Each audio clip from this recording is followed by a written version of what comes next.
Nel ricercare informazioni sulla guerra in Ucraina, a molti sarà capitato di incontrare due lavori cinematografici dal titolo simile, ma dal contenuto estremamente differente. Stiamo parlando di Winter on Fire e Ukraine on Fire. Analizzare questi due film è estremamente utile, perché pur trattando il medesimo tema, lo fanno utilizzando approcci diametralmente opposti, sia sul piano linguistico che nelle modalità di persuasione. Entrambi i film sono quindi poco obiettivi. Winter on Fire rappresenta la voce delle proteste, mentre Ukraine on Fire è la voce del potere sconfitto, che però, come sempre fa il potere, non necessariamente dice quello che pensa, ma piuttosto quello che vuole che noi pensiamo. In ogni caso, per avere una visione dei fatti il più possibile oggettiva, consigliamo di guardarli entrambi. Vediamo quindi perché in entrambi i film si può parlare di propaganda on fire. Winter on Fire è valso la nomination all'Oscar per il regista Evgeny Afinesky. Nato russo, divenuto israeliano seguendo la sua origine ebraica e infine naturalizzato americano. È stato rilasciato nella seconda metà del 2015, circa un anno dopo gli eventi di Euromaidan. 6 mesi dopo, l'americano Oliver Stone, insieme a Igor Lapatrok, presenterà al Festival di Taormina l'altrettanto noto Ukraine on Fire. Già dal titolo, il film si può considerare una sorta di risposta diretta al lavoro di Afinesky, una risposta che, come sempre quando si tratta della produzione di Oliver Stone, si schiera in linea con la narrativa russa. Ma parliamo dei contenuti. Entrambi i film parlano degli eventi di Euromaidan, o meglio, partono da quegli eventi. Winter on Fire pone l'attenzione in tutto e per tutto su quell'inverno che ha cambiato la storia dell'Ucraina. L'autore sceglie di rinunciare a un approccio didattico analitico.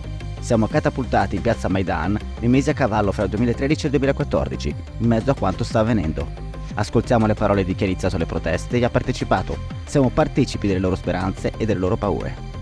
L'inquadramento storico iniziale è estremamente breve e conciso. Serve solo a inserire l'azione nel suo contesto. In 1991, Ukraine declares its independence from the Soviet Union. Ma non intende guidarci mano a mano nell'interpretazione dei fatti.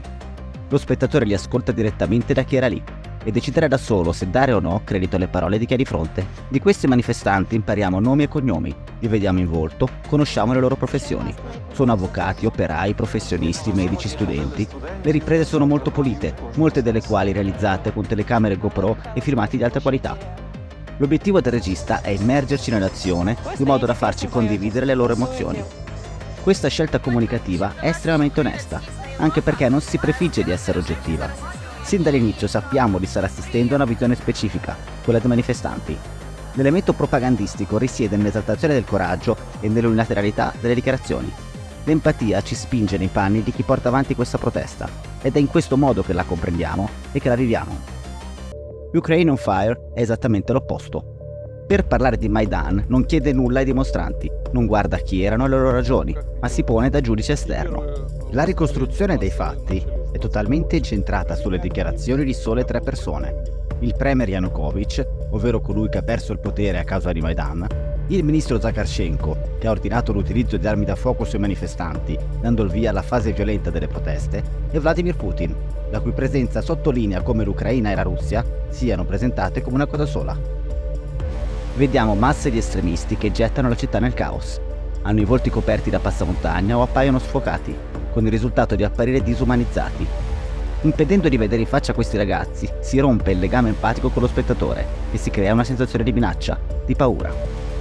Piuttosto, la mente dello spettatore si lega emotivamente al racconto di un narratore risciente e con la sua voce calda e rassicurante si propone di riordinare il caos a cui stiamo assistendo.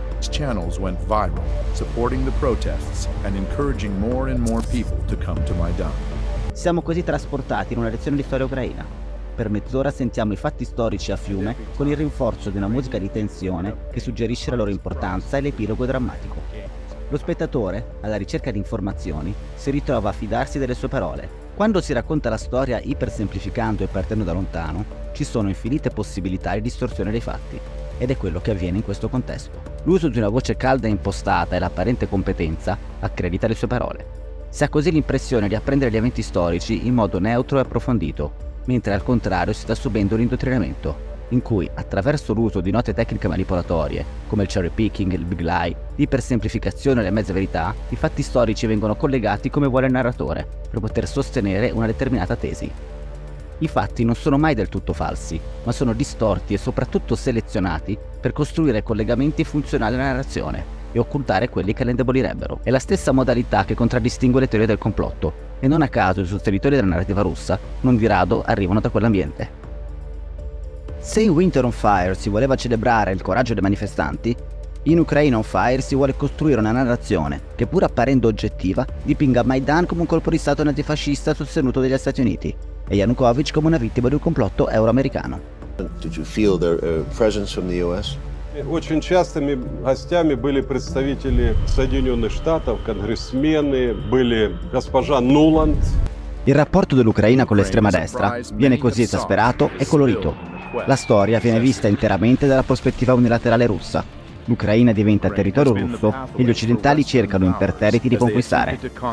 Insieme alla sovraesposizione degli elementi ultranazionalisti, si dedica ampio spazio alle cosiddette ingerenze americane, presentate anche in questo caso come malefiche, vera causa di instabilità. Si cita ripetutamente una famosa frase di Victoria Nuland, in cui rivendica gli investimenti di 5 miliardi dati all'Ucraina dalla sua indipendenza. We've invested over $5 billion to assist Ukraine in these and other goals. Chi però conosce il NED, il National Endowment for Democracy, l'ovvero l'ente che ha finanziato i progetti rivendicati dalla Nuland, sa che si tratta di scuole, giornali e start-up. Ma chi ha visto Ukraine on Fire li immagina come macchinazioni e soldi spesi per rovesciare il paese. Non mancherà anche una strizzata d'occhio rivolta ai più superstiziosi. Persino Dio ha mandato un messaggio e lo prova un corvo nero che attacca le colombe liberate da Papa Francesco. Abbiamo quindi due stili diversi di propaganda. Il primo utilizza tecniche di soft power di tipo occidentale, che si avvicinano molto a quelle usate nell'advertising, come l'emotional appeal. Diventa così facile esserne affascinati e lasciarsi coinvolgere da eventi avvincenti. Per evitare di subirne la pressione propagandistica, è importante tenere a mente che lo sguardo unilaterale è sempre soggettivo e che esiste una controparte che non fa sua quella visione. Di fronte a un film come Ukraine on Fire, è però più complesso. Contrariamente al primo, si presenta come documentario oggettivo, didattico e utilizza molteplici tecniche di manipolazione in modo più pervasivo e quasi spudorato.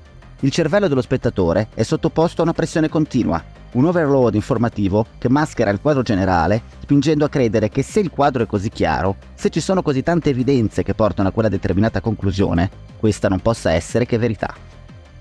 Tali lavori vanno visti con la consapevolezza di star guardando un prodotto propagandistico e non un documentario storico. Già che la fonte principale è lo sconfitto, dovrebbe mettere in allarme sull'oggettività di quanto narrato, quindi ogni fatto andrebbe poi verificato attraverso molteplicità di fonti. Spesso questi film vengono distribuiti in modo gratuito e capillare, divenendo così le fondamenta di bias cognitivi difficili da sradicare. L'arma dell'immagine è estremamente insidiosa e lo sarà sempre di più nei prossimi anni. Imparare a riconoscere le tecniche di manipolazione per evitare di finirne vittima è vitale se vogliamo avere una conoscenza realistica degli eventi.